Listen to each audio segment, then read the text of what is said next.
皆さん、ミヌエットという病種はご存知でしょうか？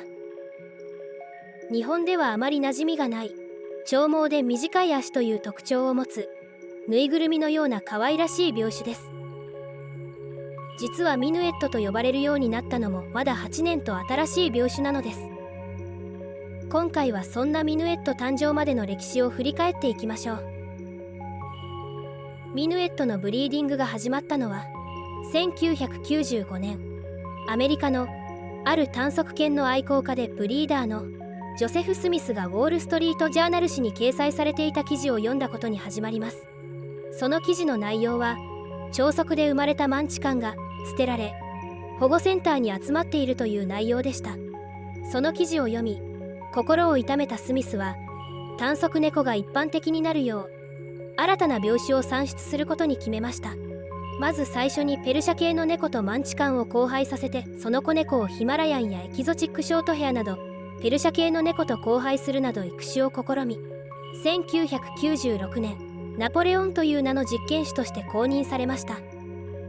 ナポレオンという名前の由来は、足が短く体高が低いことから身長が低かったフランスの皇帝ナポレオン・ボナパルトにちなんで名付けられました。少し余談です。ナポレオン・ボナパルトの実際の身長は167から169センチほどと特別に低かったわけではないそうです。一般的なフランス人よりも少し低かったため、その点が強調されることがありました。また、彼の敵対者や政治的な競争が彼を揶揄するために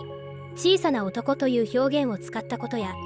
新聞が捏造した話などにより広まったと言われています。総じて言えば、ナポレオン・ボナパルトの身長が低いとされる理由は、本人の身長よりも政治的な敵対者や逸話の影響が大きく言えると思います。話は戻ります。猫のナポレオンの人気が上昇していく中で、ジョセフ・スミスの思い描いた理想の形に近づけることができず、正式な病種として登録することが叶いませんでした。2002年に登録種となることができましたが、世界最大の登録機関 TICA は新病種として認めてくれず、ジョセフ・スミスは2006年に病種の開発を断念したそうです。しかし、この頃までにはナポレオンの名前がブリーダーの間では知られるようになっていたため、他のブリーダーによって交配が続けられました。2012年にようやく登録が認められ、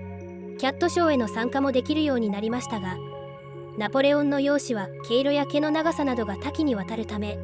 純血種として判断しにくいという点などから正式な病種としての登録を認めない団体もあります。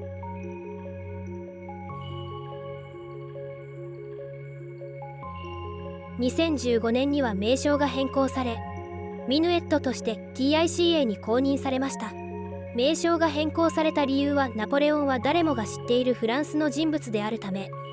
英雄に対して不敬に値するとその固有名詞を使うことに対して異議があったことにより、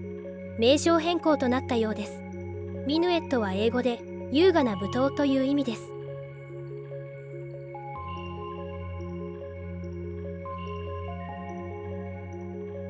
日本では2016年に HKT48 のセンターを務め、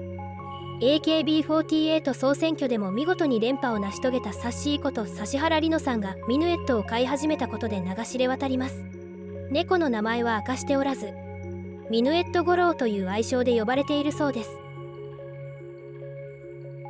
無類の動物好きとしても有名な元 AKB48 で不動のセンターを担っていたあっちゃんこと前田敦子さんは実家でミヌエットを飼っているそうで、ナターシャと名付けています。また、お笑い芸人であるハライチの岩井勇気さんもミヌエットを家族に迎えたことをラジオで報告されたことがあります。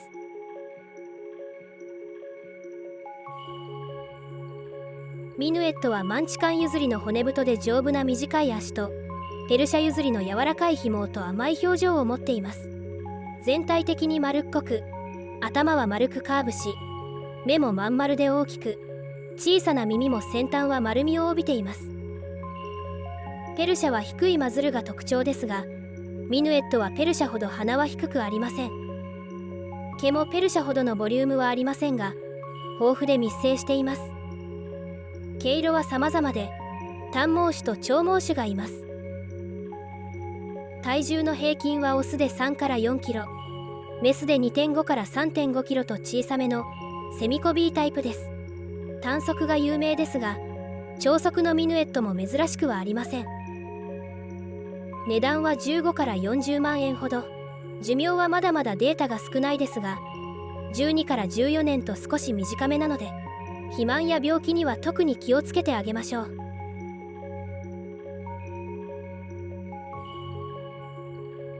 ミヌエットは性格もペルシャとマンチカン双方の性格を受け継いでおり、個性的な猫と言われています。ペルシャのように甘えん坊で、かつマンチカンのように好奇心が旺盛で活動的。ミヌエットを迎え入れたい場合、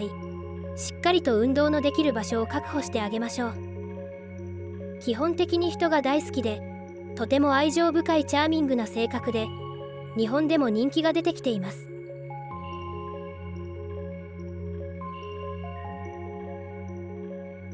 ミヌエットはペルシャの遺伝がありますので、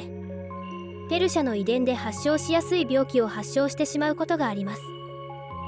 ペルシャの遺伝によりミヌエットが発症しやすいと言われている病気を2つ紹介いたします。多発性脳疱疹。多発性脳疱疹とは、腎臓に脳胞と呼ばれる袋がたくさん形成されて、正常な腎臓の組織が徐々に減少していく病気です。比較的に若いうちから発症すると言われており、進行してしまうと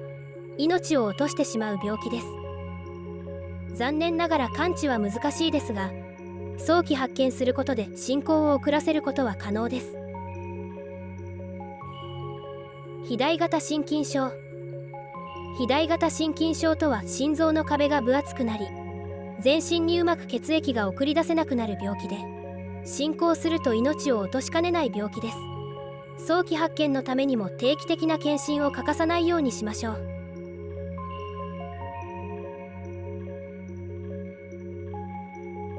粒類症。まず、ミヌエットは鼻が短い短頭種であり、骨格上鼻涙管が折れ曲がって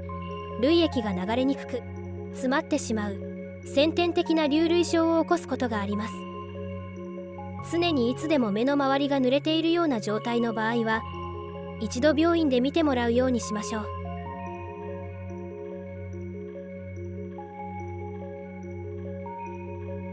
マンチカンとペルシャで交配されたミヌエットですが、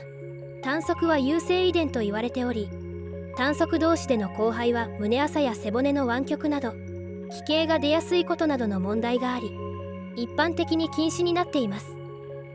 そのためアウトブリードを行うようになっており、例えばミヌエットとペルシャ猫を交配させても、その子供はミヌエット。エキゾチックショートヘアとミヌエットを交配させても、その子供はミヌエットです。ちなみに短足は優性と言われていますが、私が飼っている短足のミヌエットと長足で純血のノルウェージャンフォレストキャットを2度交配させたところ、合計5匹の猫が生まれましたが、1匹だけ短足の猫が生まれ、あとは長足でした。短足は優性遺伝と言われていますが、不完全優性で長足が生まれることもあるようです。まるで天使のような可愛いミヌエットですが、他の猫よりも平均寿命が短く、病気の面でも気をつけてあげたいことが多いです。そのため生活環境を整え、ストレスを減らしてあげること、日々の暮らしの質を良くすることで、平均寿命以上を生きることも可能になると思います。今回はミヌエットについて、その起源から歴史とともに解説させていただきました。こちらのチャンネルでは今回のような病種の歴史や特徴、猫の雑学についての解説動画を配信していきます。ぜひチャンネル登録、グッドボタンよろしくお願いいたします。